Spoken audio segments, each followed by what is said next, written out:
So we got pulled over. I got patted for drugs. Then the car wouldn't start. Just about ready for paint. I know for sure it's a New Mexico car because there was a cocaine spill underneath of it.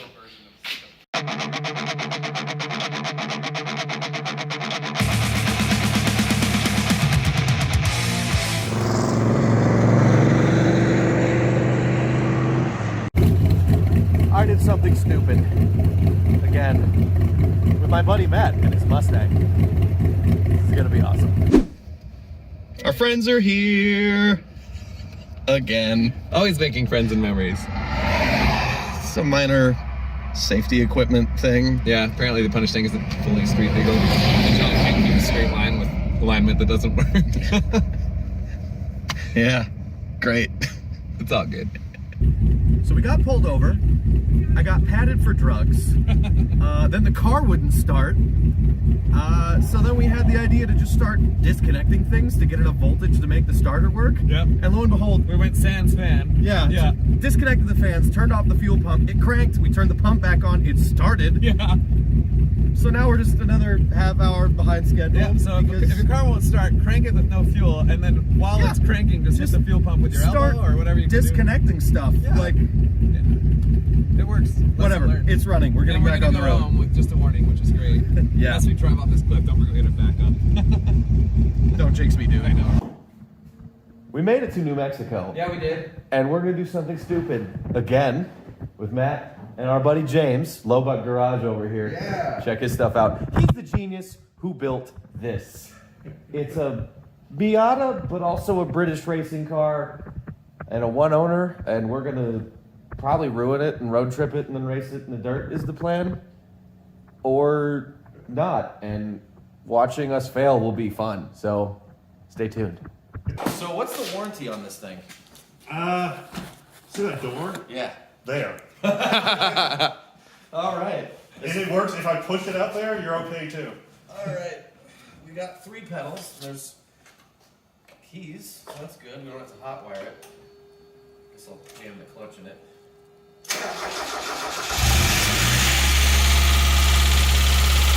Okay. British reliability. Yeah. Yeah. Warranty stuff. Yeah, that's right. This little tiny shifter from like a Mario Kart. This thing is On a thumb. Literally. you left your keys in thingy works. Yep. That might be why there were like 6 broken keys in the back. Get out, key. That and the trunk. Yeah. The trunk doesn't like opening. Oh my either. god, it's so low. We have to lift it. Not today, but I'm going to. Yeah, Yeah. It's happening. Just to get in and out of This it. thing is so rad. it's the best ever. Oh yeah, it needs. Too bad it doesn't have a hoop, but I'm hoping I can just put up the convertible top and pass tech. This is You gonna got be a fun. tubing bender over there.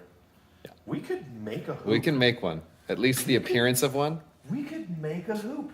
Okay, let's make it green first. Yeah. Yeah, let's See make what it the green time frame first. of I that feel is this first. snowballing. We've been here an hour and nothing's done. Yeah, All right. let's make it go. scratchy and then let's make it green. All right. Cut. So the idea here, we're kind of doing a little budget spray job. It's already had, some skill saw body work done. Looks like maybe a beaver did some of the metal work, but we're just going to kind of tape things off, remove what can be removed easily, and show how somebody could do a little DIY garage respray in like a weekend. It's not the kind of thing you take to a car show, but careful, man. It's one owner. It's good enough for a race car that you're just going to have a little fun with. So we're going to skip some of the proper body work. We're going to skip probably, resealing and repriming the car. But we're going to make it one solid color so it looks like almost a British racing car again. What you're looking at is the old scuff and shoot where we use kind of the wrong tools, like a woodworking sander and a wire brush. Yeah. We're going to knock down all the really scaly, nasty stuff, kind of try to feather that in with a little body work action. And instead of like sealing the car and jamming it and taking the mirrors and all the door handles up, we're just gonna kind of do a pretty decent tape job and shoot it in a repurposed garage. Because if it was 1982 and you and your buddies had 14 Coors Lights and a bunch of rattle cans, this is how you make a race car. Things are going well. We got full tea and crumpets in here. It's already super British up front. Just need to deal with all the flaky paint and make it green and then cannonball. And then probably break it. Hopefully not, though. It is the morning, and we are trying to get this thing in paint as soon as possible. So where this is still kind of not adhered the best and kind of rough, I'm going to throw some build primer over that, kind of flatten that out instead of stripping half the car. We're going to pull this rack back off we installed last night. Easy peasy. Same thing with the primer on the back. The driver's side is not too bad, so just got to mask around a few things when we get it in the booth, cover the tires, cover the top, and shoot. Just about ready for paint. I know for sure it's a New Mexico car because there was a cocaine spill underneath of it. I don't know what that is, but hopefully don't get stopped again. Getting the makeshift paint booth ready. You said that's pro enamel paint? Auto Paint Pro. Oh, it's going to turn out perfect. Yeah, we're professionals now. It says so on the bottle. It's in writing. All right. British Racing Green. All right. That looks like an Amazon special if I ever saw one. eBay. Ooh. Oh. Fancy. eBay. Oh, now it can be matched, maybe. So, we've got everything swept out on the floor, wetted down because it's New Mexico and desert dust. But we'll do the best we can. Get everything out of here and make it green. Yep. Oh, yeah. Roll that beautiful bean footage. It's actually not that separated. Yeah, no, it's surprising. You're trying to pick up the green there. Oh, man. That's going to be pretty shimmery, too. Awesome. Yeah, there we go. Should we read the instructions? Cool. All right. Pretty much, I don't know, we could. Should reiterate once again, I'm by no means an expert, but what we're going to end up doing is kind of jamming out the hard-to-reach areas, going around doorways and stuff. We're not actually opening the door jams and doing those, but we're going to get in there as best we can, get under where the hood hinges up there, since that's a one-piece flip front now, and just kind of shoot for solid color. It doesn't have to be perfect. We want the look. That's the key. Oh yeah. Don't know if I mentioned this, but James is like a fabrication wizard and just making a custom grill out of stainless steel tube stock. This is gonna be so rad. Hopefully it looks decent. It's green. Looks pretty good on camera. It's a little bit of orange peel, but it's kind of generally what we were gunning for. I'm pretty happy with it. We are going to peel the tape off of this thing, push it outside. I cannot get over how good this thing turned out. We have a whole bunch of reassembly to do, but oh man, once we get that hood closed, that splitter, that is going to be awesome. I cannot wait to drive this thing to Indiana. I'm gonna get no sleep, no food. Totally worth it. Man, I can't even make this stuff up. We're checking stuff before I leave the shop. The cigarette lighter does not work, and I ripped the knob off the freaking temperature controls. So now it's just stuck at, I don't know, whatever setting it's at until I get home, I guess. You sold me a lemon. Remember we pushed out the door? Oh yeah. Warranty's done. Damn it. I'm loving this thing. Yeah, dude. It turned out super, super Euro spec for a freaking Miata that's made out of two smashed up cars. It's amazing. Oh, it's so good. I really hope the heat works. And hopefully we'll see you again in another video. Yeah. We'll be back. Tell us about your junk. That's a loaded question. Well, we have Jeep's manual transmission conversion, Caddy with a 500, a La Forza. A la what? La Forza.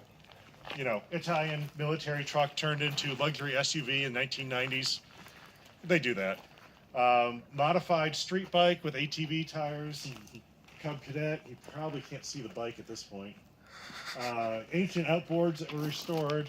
A plane loader from 1945, designed in World War II for rough terrain battlefields in Africa when they were making landing fields and loading stuff. A first-gen Dodge diesel, 5-speed, that was a rollover. I bought the body because the kid wanted to take the motor out and save it after it rolled over. Then he sold me the motor back. I put it back in.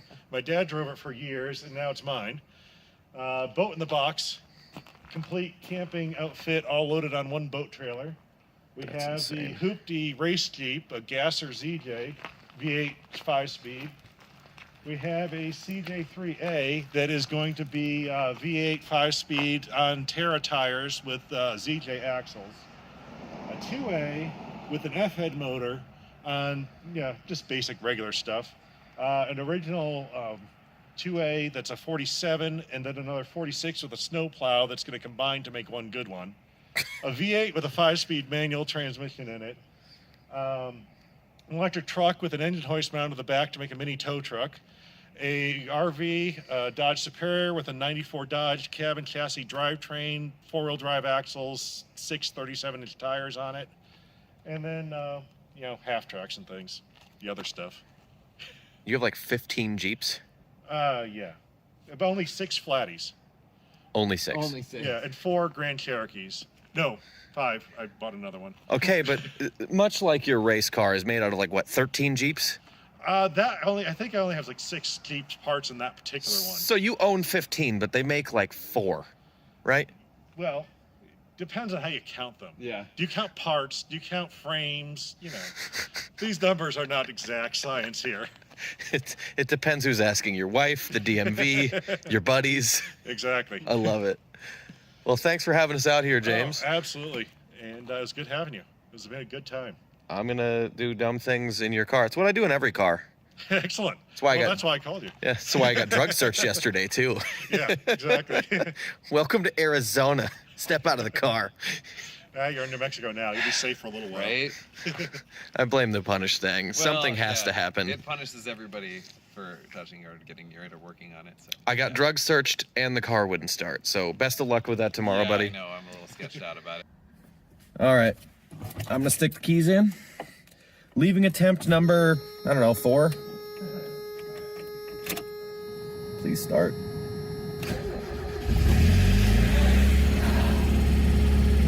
All right. Now to drive 22 hours and race this pile on dirt. Because that's what you do with a car you just built. Made the first stop at Border Patrol, and the trunk would not close after they opened it. That was really fun. I just had to explain to them where I was from and where I was going and why the Miata was sitting so low. I've never seen such a puzzled look on any enforcement officer's face. Oh, this car is awesome.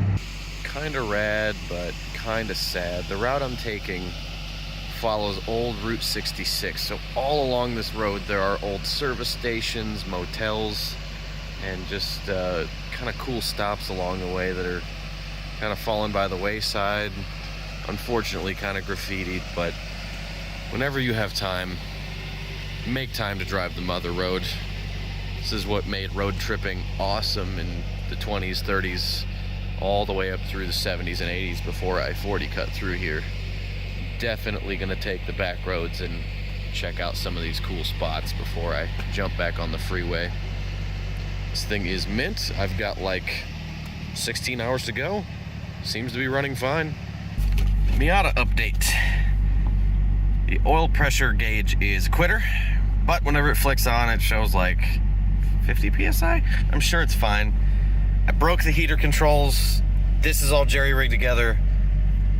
The cruise control doesn't work, but damn, this thing is just loyal. It cruises at 80, awesome, it runs good. And it is like 60 degrees out. I'm gonna put the top down and cruise West Texas in October in a convertible. Because why not? Well, got like 11 and a half hours to go and it's late. So, got some road fuel, filled up the car, go as far as I can get and stay alert. Maybe take an hour or two nap before sunup and hopefully still make it before lunch. Shouldn't miss too much. It's gonna be pretty cold in Indiana, so good time to throw on a sweatshirt and burn some miles. See you guys in Indiana. I made it. We We are whipping through some pavement currently, which not super gamblery yet, but I found the convoy. They're out kind of hunting down some waypoints. Kevin's back there in the roadster, his red, white, and blue pile of like a 74 Duster on Jeep tires. But he's so I don't think his Slant 6 likes the hills or the corners. Then again, the brakes and trans might also be bad. Whatever, he trailered it, it'll be fine.